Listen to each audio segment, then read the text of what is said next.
Hazrat Abu Salama radiyallahu anhu reports that he went to Hazrat Abu Sa'id Khudri radiyallahu anhu and said, "Wouldn't you take us to that garden so that we may have a talk?" When he went out, I said, "Tell us whatever you have heard from Allah's Apostle sallallahu alaihi wasallam about the valuable night."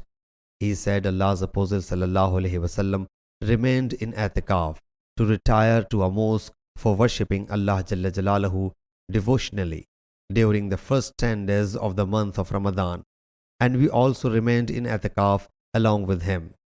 Hazrat Jibreel radiyallahu anhu came and said, "The thing you are seeking is in the days ahead."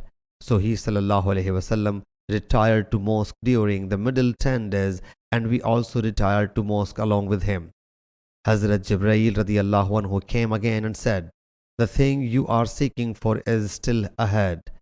In the morning of the 20th of Ramadan, the Prophet sallallahu alaihi wasallam stood up to deliver the sermon and said, "Whoever remained in Atikaf with the Prophet sallallahu alaihi wasallam should do it again, for I saw the valuable night, but I was made to forget it, and it is in the odd nights of the last 10 days of Ramadan.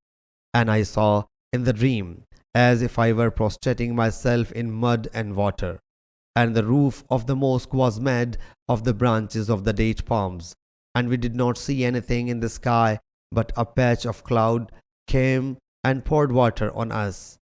So the Prophet sallallahu alaihi wasallam led us in the prayer, and I even saw the trace of mud and water on the forehead and the nose of Allah's Apostle sallallahu alaihi wasallam. It was the confirmation of his dream." Imam Bukhari rahmatullah alayhi said, Humaydi presented the hadith as a proof and said he did not wipe. Sahih Bukhari, hadith number 813.